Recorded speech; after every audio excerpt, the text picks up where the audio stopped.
नमस्कार, मैं दीपक शर्मा और मेरे YouTube मंच पर आपका स्वागत। दोस्तों, जंगल का नियम है कि जब शेरनी शिकार पर निकले तभी उसके बच्चों पर हमला बोल दो। यही जंगल राज है और ऐसा ही जंगल राज आज देश की सियासत में देखने को मिल रहा है।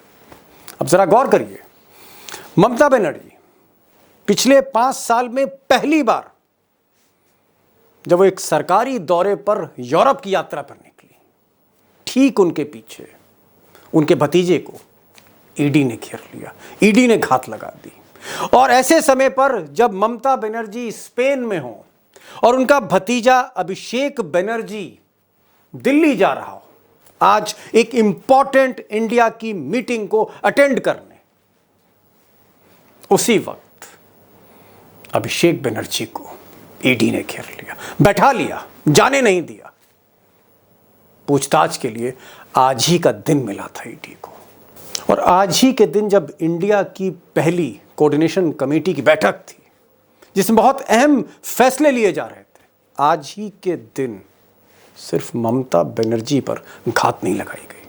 आज ही के दिन पटना में नीतीश कुमार के सबसे खास जेडीयू के एमएलसी राधा चरण शाह, इनकी घेराबंदी भी ईडी ने कर ली है। ईडी ने इनके हर ठिकाने पर, जेडीयू के इस नेता के हर ठिकाने पर छापेमारी गई। एक तरह का नैतिक दबाव, एक pressure, psychological pressure Nitish Kumar पर था। और उधर जो संजय राउत हैं, शिवसेना के बड़े अहम नेता आप कह सकते हैं, प्रवक्ता हैं, संपादक हैं, और आज की जो बैठक है, दिल्ली की बैठक शरद पवार के घर में दिल्ली में, शिवसेना कि संजय राउत सबसे मजबूत आप कह सकते हैं, उसके आधार थे उस बैठक के। संजय राउत के भी पीछे ईडी पड़ी हुई है। संजय राउत को जेल भेजना चाहती है और संजय राउत को जेल भेजने की कार्रवाई होती रही।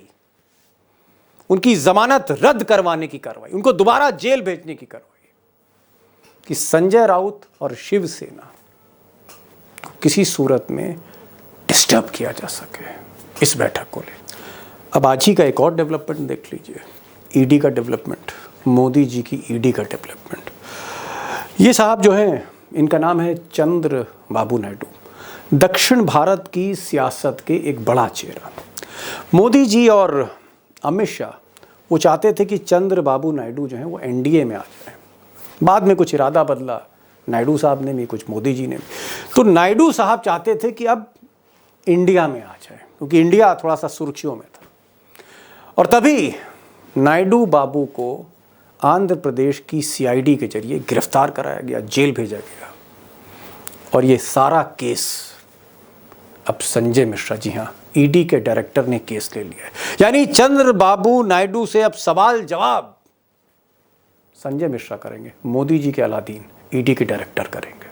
अब इस जंगल राज की एक बात तो बेहद साफ है कि अगर कोई भी इंडिया में है, यानी कोई भी राजनीतिक दल, विपक्षी दल इंडिया का सदस्य है, तो उस पर छापेमारी होगी, अगर गुंजाइश होगी तो जेल भेजा जाएगा। और जो लोग इंडिया में जाना चाहते हैं, जैसे नायडू बाबू इंडिया में जाने की इच्छा जाहिर कर रहे थे, तो उनको भी जेल भेजो। ये है जंगल राज। और ये लिस्ट इतनी लंबी है दोस्तों, इतनी लंबी लिस्ट है। ये तो मैंने सिर्फ आपको एक झांकी दिखाई। अगर हकीकत में, जो ज़मीनी हकीकत अगर हम देखें, तो आज की तारीख में ईडी कारपेट बॉम्बिंग कर रही है। जैसे युद्ध में कारपेट बॉम्बिंग होती है, चुन चुन कर पूरे देश में निशाना साधा जा रहा है। जो भी इंडिया का है या इंडिया में जाना चाहता है, उसका हश वही होगा जो नायडू बाबू का हुआ, या जो सलूक अभिषेक बनर्जी, ममता बनर्जी के भतीजे से किया जा रहा है, वही सलूक होगा। और ये लिस्ट इतनी लंबी है कि मैं पढ़ता पढ़ता थक जाऊंगा, आप सुनते सुनते थक जाएंगे। अब दोस्तों, सवाल ये नहीं है कि इंडिया के किन किन नेताओं को या किन किन मुख्यमंत्रियों को जेल भेजा जाएगा या उन पे छापेमारी की जाएगी। सवाल ये नहीं है, ये तो हो ही रहा है इस जंगल राज में। सवाल ये है, जो आज का जो बिग क्वेश्चन है वो ये है कि मोदी जी के जो सबसे ताकतवर ऑफिसर हैं, ईडी के डायरेक्टर, ईडी के चीफ संजय मिश्रा, सबसे ताकतवर और सबसे करीबी ऑफिसर मोदी साहब के, इनके पास सिर्फ 48 घंटे का वक्त है, 48 आवर्स। 15 सितंबर को रात 12 बजे सुप्रीम कोर्ट के आदेश पर संजय मिश्रा रिटायर हो रहे हैं। यानी रात 12 बजे 15 सितंबर को ये कुर्सी छोड़ देंगे। ये सुप्रीम कोर्ट का फाइनल ऑर्डर है संजय मिश्रा को लेकर। सवाल इस बात का है कि अगले 48 घंटों में कितना कहर बरपाने जा रहे हैं संजय मिश्रा।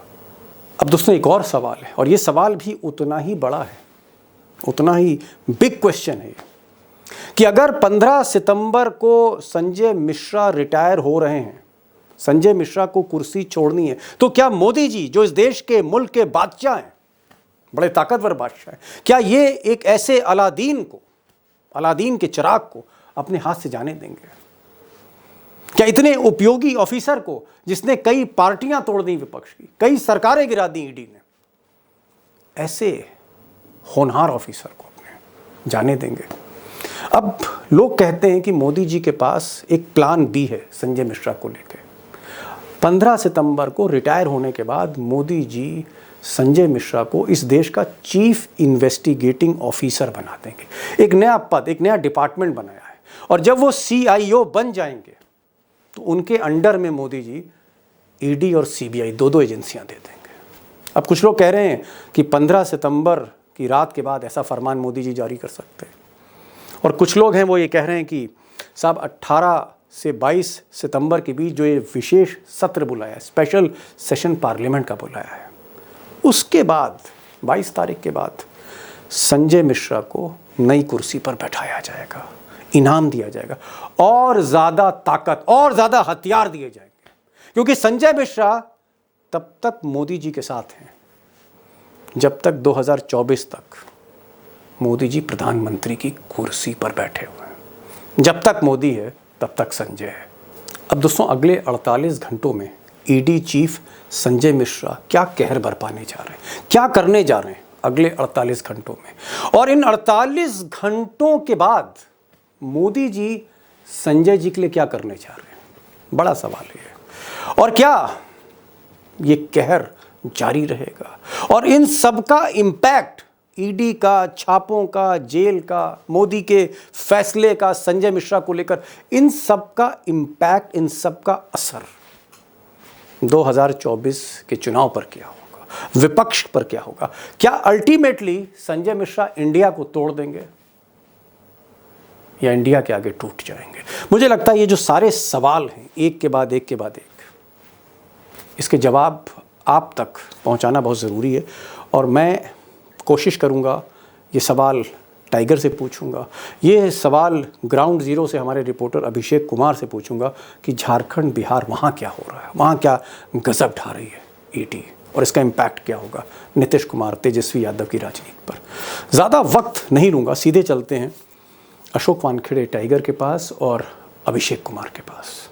टाइगर, पहला सवाल आपसे ये, जिस बीजेपी में अमित शाह हो, चाणक्य, जिस बीजेपी में जेपी नड्डा हो, जिस बीजेपी में मोदी जी का अपना खुद का नेटवर्क हो, ये इतनी बड़ी पार्टी, सारा नेटवर्क, क्या सारा काम संजय मिश्रा के सपुर्द कर दिया गया है?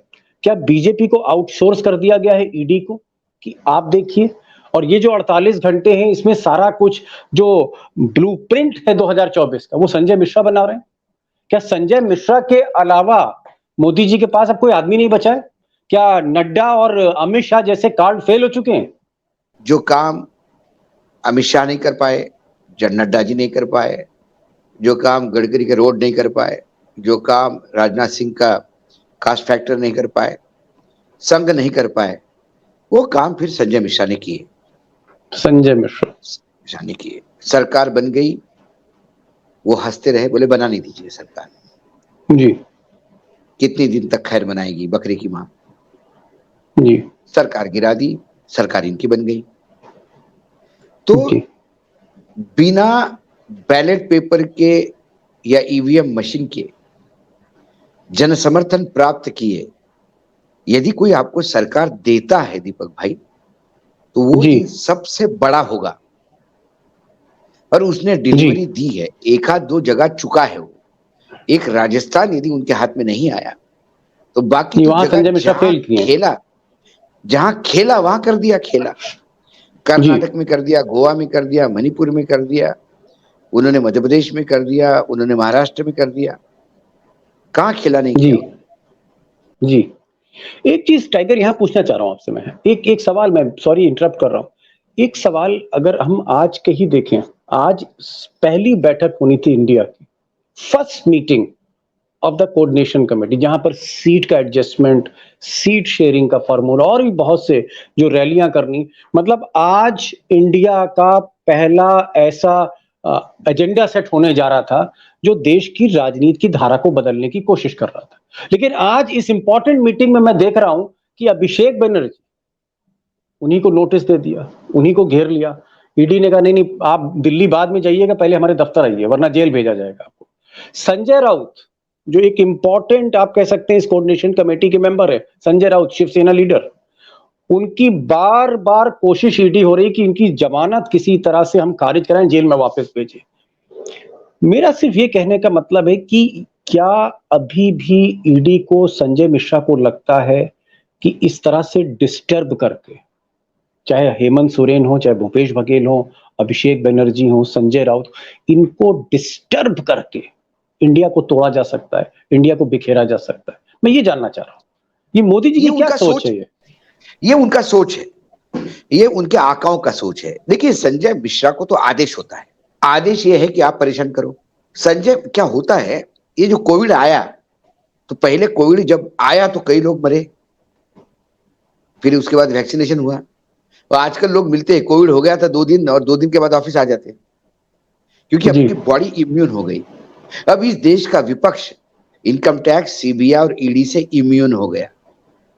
इस देश की जनता ईडी, सीबीआई, इनकम टैक्स से इम्यून हो गई। जब किसी नेता पे रेड पड़ती है तो उसे भ्रष्ट नहीं मानते। ओ, इसने तो सरकार को परेशान करके रखा है, मोदी जी के सामने चैलेंज दिया इसने, देखिए ईडी पहुंच गई। ये एक जनधारणा लोगों के मन में है। टाइगर, मैं आपके पास आता हूं, एक बार मैं जरा बिहार और झारखंड की ग्राउंड रिपोर्ट जान लूं। अभिषेक कुमार हमारे साथ जुड़े। अभिषेक, बिहार में मैं देख रहा हूं कि भले ही अपने करियर में, अपने 50 साल के करियर में एक दामन पर दाग नीतीश कुमार के अब तक नहीं लगा है, भले वो काजल की पोटरी में बैठे हो, दाग नहीं लगा। मैं देख रहा हूं कि लगातार 1.5-2 महीने से नीतीश कुमार के जितने भी लोग हैं, चाहे उनके फाइनेंस मिनिस्टर हों, चाहे लल्लन सिंह हो, लल्लन सिंह के चारों तरफ जो लोग हैं, उनके एमएलसी हैं, ये जो राधाचरण है, इनकी घेराबंदी हो रही है। यानी नीतीश कुमार के चारों तरफ, अगर नीतीश कुमार को नहीं घेर सकते तो मोदी जी और अमित शाह ये कर रहे हैं कि भाई नीतीश कुमार के साथ बेईमान लोग कौन है, इन्हीं को टारगेट करो, उनकी बेईमानी से नीतीश कुमार को टारगेट करो। तो ये जो ऑपरेशन आपका बिहार में चल रहा है, क्या ये घेराबंदी धीरे धीरे आपको कहां जाती हुई लग रही है? क्या ये घेराबंदी जो नीतीश के आदमियों की है, एक तरफ नीतीश को घेरा जा रहा है, दूसरी तरफ तेजस्वी को घेरा जा रहा है? जिस प्रकार से विपक्षी दलों को ही टारगेट किया जा रहा है, वित्त मंत्री के करीबियों को, पार्टी के अध्यक्ष के करीबियों को, नीतीश कुमार की पार्टी के एमएलसी को, और यही मामला आप दूसरे राज्य में भी देखेंगे, चाहे झारखंड में हेमंत सोरेन का हो या बंगाल में अभिषेक बनर्जी का हो। ये पूरा का पूरा ये दिखाता है कि अगले 48 घंटे में संजय मिश्रा अपने साहब को, जिनके इशारे पर उनकी ईडी नशे में धुत है, उनको अपने इशारे आपको पर लगता है अभिषेक, आप तो पटना को बहुत अच्छी तरह से जानते हैं, समझ रहे हैं, और आप ईडी के जो रेड्स हैं, छापेमारी, इसको आप ट्रैक कर रहे हैं पहले दिन से पटना में। मैं आपसे जानना चाह रहा था कि क्या बड़ी मछली हाथ लग जाएगी ईडी की? क्या नीतीश के तालाब में से कुछ मछली निकालना चाह रहे हैं, या मछली नहीं है उस तालाब में? देखिए, मछली जो हाथ लगेगी उसका कांटा गले में अटकेगा, ये ध्यान रखिए। ऐसी मछली हाथ लगेगी इसका कांटा अटकेगा, और कांटा अटक चुका है, अटकेगा नहीं बल्कि वो अटक चुका है। और मैं इसलिए कह रहा हूं कि अटक चुका है क्योंकि कई सारे ऐसे छापे आप देखेंगे जिसमें कुछ मिला नहीं, और कहीं ना कहीं वो सिंपैथिक फैक्टर क्रिएट करने में कामयाब हुआ है। चाहे आप बिहार में देखें, महाराष्ट्र में देखें, काफी हद तक झारखंड में जो सत्ता पक्ष का हाउस बिखरा हुआ नजर आ रहा था, वो हाउस ऑफ ऑर्डर में नजर आ रहा है। जो अलायंस है जेएमएम, कांग्रेस, जेडीयू और आरजेडी का, वो देख चुके हैं आप। डुमरी के उपचुनाव में देखिए क्या हुआ, झारखंड में जो बाई इलेक्शन था, पहले से प्रेडिक्ट किया जा रहा था कि बीजेपी जीतेगी, बीजेपी अलायंस आजसू जीतेगी वो, लेकिन हुआ ठीक उल्टा। तो आप कह सकते हैं कि ये मछली का कांटा अटक चुका है। जी, मछली का हाथ कांटा। में नहीं, बड़ी बात आपने कही। आपने कहा कि मछली चाहे जितनी बड़ी पकड़े या मछली कहीं से भी पकड़े, समंदर से, नदी से, तालाब से, कहीं से पकड़े, या नीतीश जी के हाथे से पकड़ ले, उसका कांटा कहीं ना कहीं गुजरात लॉबी के गले में अटकना है चुनावी साल में। आप सही बात कह रहे हैं टाइगर। एक चीज में जो चर्चा का विषय है वो ये है कि कहीं ना कहीं जो खबर आ रही है, लेटेस्ट खबर जो अपडेट है दिल्ली दरबार का, वो ये है कि अभी वो चाहते हैं कि संजय मिश्रा थोड़ा सा अपना होमवर्क और प्रॉपर कर लें। 15 तारीख को जब संजय मिश्रा रिटायर हो जाएंगे, उनको चीफ इन्वेस्टिगेटिंग ऑफिसर बना दिया जाएगा। CIO की एक नई पोस्ट मोदी जी क्रिएट करने जा रहे हैं। फिर संजय मिश्रा के हाथ में सुपरवाइजरी पावर दे देंगे ईडी की और CBI की, यानी ईडी और CBI दोनों संजय मिश्रा के हाथ में होगा। आपको लगता है कि ये जो विशेष सत्र है 18 तारीख से शुरू हो रहा है, 22 को खत्म हो रहा है, 5 दिन, उस 5 दिन के विशेष सत्र के बाद एक नए अवतार में संजय मिश्रा आएंगे और उनके हर हाथ में कोई ना कोई हथियार होगा। ये स्ट्रैटेजी आपको लगती कहीं? 2024 तक संजय मिश्रा, जब तक मोदी जी 2024 का चुनाव नहीं जीतते तब तक संजय मिश्रा यही एक तरकश में तीर है उनके। तो ये मुझे लगता मतलब है कि आप ये कहना चाह रहे हैं, आप ये कहना चाह रहे हैं टाइगर कि मोदी जी की जो बारात है, जिसमें कई बाराती बड़े नामी गिरामी बाराती हैं, उसमें अमित शाह हैं, नड्डा हैं, उसमें मीडिया में देखिए तो अर्नब गोस्वामी हैं, सुधीर चौधरी हैं, रजत शर्मा है, और अगर आप एजेंसीज में देखिए तो CBI का डायरेक्टर है, उसमें संजय मिश्रा। हालांकि लोग कह रहे हैं कि जो बारात लीड कर रहा है, जो घोड़ी के साथ चलता है, दूल्हे के साथ, वो संजय मिश्रा ही है। संजय मिश्रा 2024 तक कुछ नहीं होगा। और ये जो बारात चल रही है जिसमें अडानी है, अनिल अंबानी है, अमित शाह, ये बारात तब तक चलती रहेगी जब तक मोदी गद्दी पे। लेकिन इसमें एक कैच है दीपक भाई। ये कोई जॉइंट सेक्रेटरी या सेक्रेटरी का अपॉइंटमेंट नहीं है, OSD का अपॉइंटमेंट नहीं है, ये CDS का अपॉइंटमेंट नहीं है, एक नया डिपार्टमेंट है। ये 2 स्वायत्त संस्थाओं के ऊपर बनाया हुआ एक हेड है। यदि ये ऐसा अपॉइंटेड हेड 2 स्वायत्त संस्थाओं के ऊपर बैठता है तो उनकी स्वायत्तता बनी रहेगी क्या? इंडिपेंडेंट बना रहेगा क्या? तो सुप्रीम कोर्ट कैन इंटरवेन, क्योंकि CBI के डायरेक्टर का अपॉइंटमेंट कोई प्राइम मिनिस्टर नहीं करते, उसमें लीडर ऑफ अपोजिशन और सर्वोच्च न्यायालय के न्यायाधीश होते हैं, क्योंकि आप उसमें ट्रांसपेरेंसी रखते हैं। अब वो आदमी इनडायरेक्टली यदि संजय मिश्रा को अपॉइंट करे जिन्हें प्राइम मिनिस्टर ने अपॉइंट किया है, तो फिर इसकी स्वायत्तता कहां चली गई? तो स्वायत्तता के नाम पे हो सकता है उसको स्टक डाउन करे, लेकिन मोदी जी भी जिद पे अड़े हैं।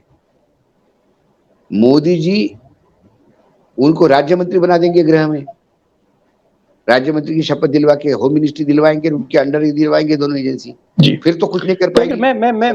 मैं आपकी बात समझ रहा हूं टाइगर, और समय भी कम है। मैं एक ये समझ गया कि संजय मिश्रा जब तक मोदी हैं, जब तक तोते में जान है, तोता है, जब तक मोदी जी गद्दी पे बैठे हैं, संजय मिश्रा को पास सारी ताकत रहेगी और इस ताकत का वो पूरा इस्तेमाल कर रहे हैं। जिसको चाहें जेल भेज दें, जिसके चाहें घर में छापा डाल दें।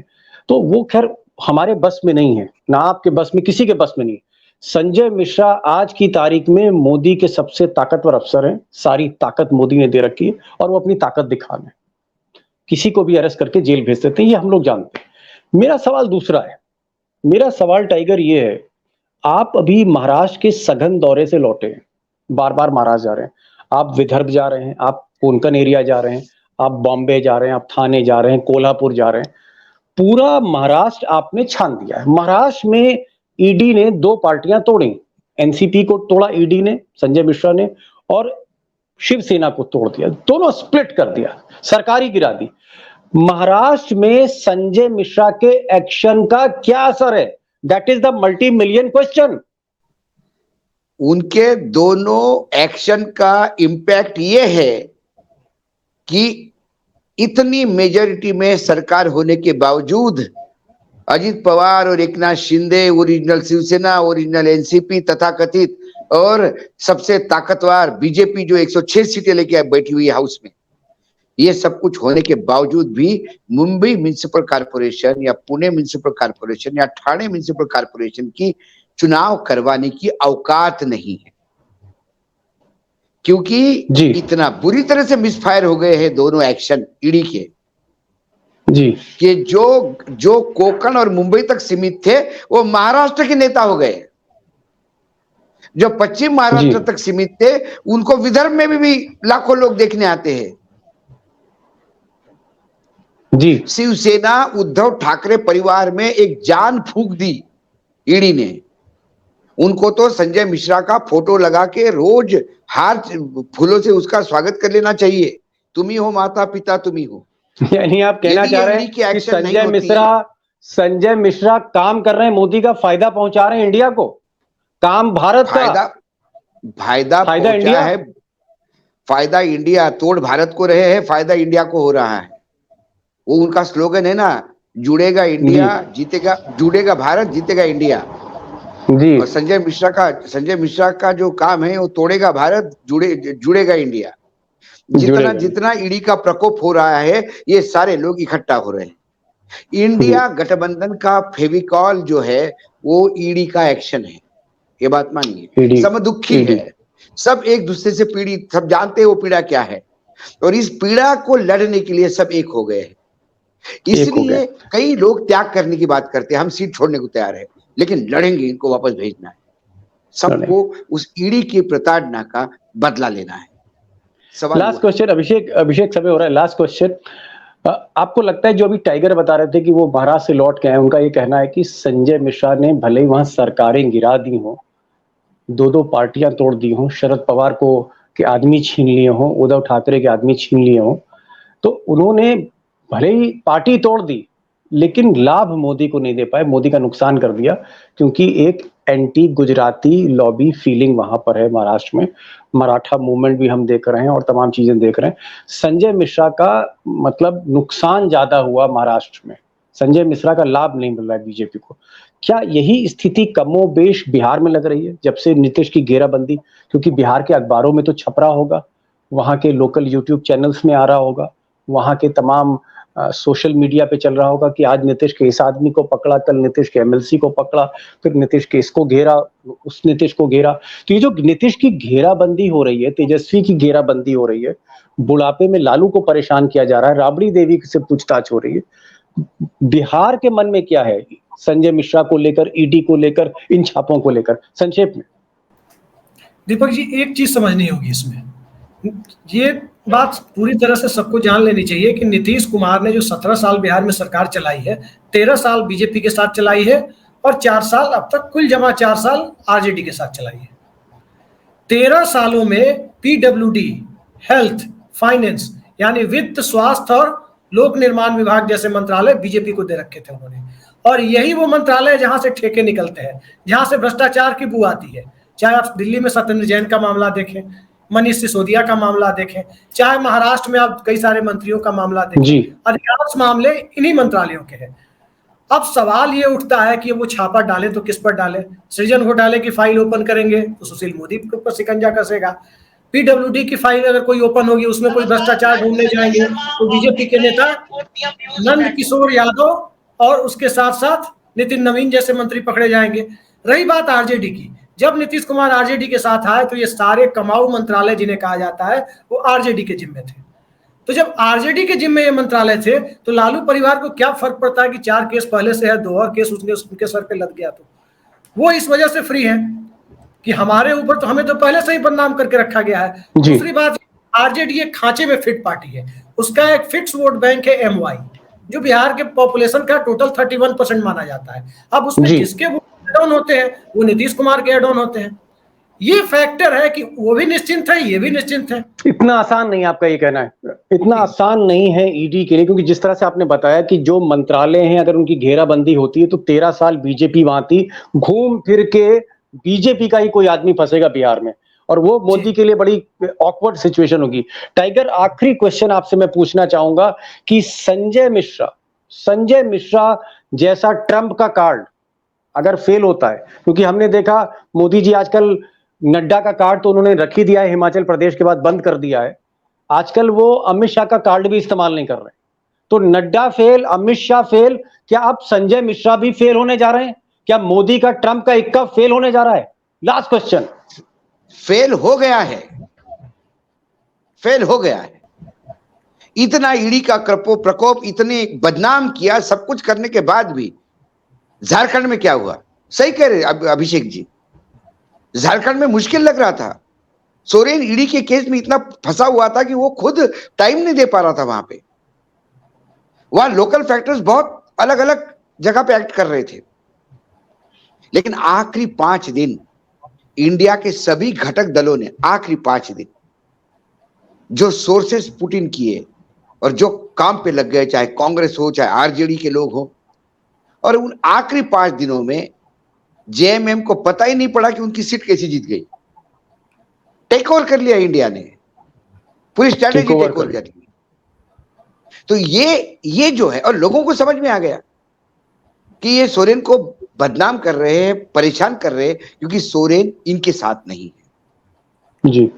अब यदि कहते कि सोरेन भ्रष्ट है इसलिए हम तकलीफ देते हैं, तो फिर अजीत दादा भ्रष्ट था तो क्यों गले लगाया? हेमंता क्यों गले लगाया? सैकड़ों उदाहरण है। नारायण राणे क्यों गले लगाया? तो लोग ये कहते हैं कि आप भ्रष्टाचार की बात अब आपके मुंह में शोभा नहीं देती जी। लेकिन फिर मैंने कहा, आपके पास जब आदमी हाथ में डंडा लेके निकलता है, सामने से कुत्ता आ गया तो उसी डंडे से हाकेगा, शेर आ गया तो उसी डंडे से हाकेगा, क्योंकि उसके सिवाय डंडे के सिवा उसके पास कुछ नहीं है। तो इनके पास अब बचा खुचा जो है वो एक संजय मिश्रा है, ईडी। अब उसी का कार्ड आप कह रहे हैं कि फेल हो गया है। नहीं, आप सही कह रहे हैं टाइगर, आप फेल हो गया।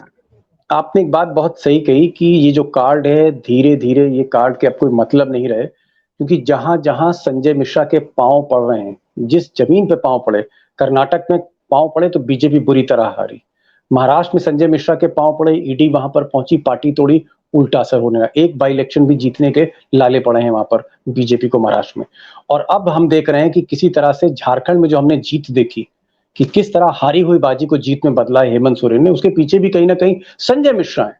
तो संजय मिश्रा को लेकर मुझे ऐसा लगता है कि क्योंकि संजय मिश्रा निष्पक्ष नहीं, एक तरफा कार्रवाई करते हैं, इसलिए उनकी साख नहीं हो। जब साख नहीं होती है तो जनता को समझने में, जैसे आपने पहले भी कहा कि पब्लिक है सब जानती, पब्लिक जान गई है कि संजय मिश्रा का ये जो कार्ड है ये कम से कम मोदी का एक फ्रंट है। ईडी अब वो ईडी नहीं रही, एक्सटॉर्शन डिपार्टमेंट हो गया है। और मुझे लगता है कि मोदी इसी पसोपेश में है कि अगर संजय मिश्रा आने वाले 48 घंटे में कोई बड़ा नतीजा नहीं दे पाए तो हो सकता है सत्र के बाद संजय मिश्रा पर भी ये गुजरात लॉबी विचार करे कि इनको बनाया भी जाए कि ना बनाया जाए। कहीं ऐसा ना हो कि इनका हाल भी नड्डा जैसा रहे। आप दोनों आए, आप दोनों ने समय निकाला और हमारे दोस्तों को एक रोशनी आपने दी। जहां तक संजय मिश्रा हैं, उनके पीछे का जो सारा खेल है, पर्दे के पीछे का, वो आपने बेनकाब किया। इसके लिए बहुत बहुत शुक्रिया आप लोगों का। Thank you so much. धन्यवाद।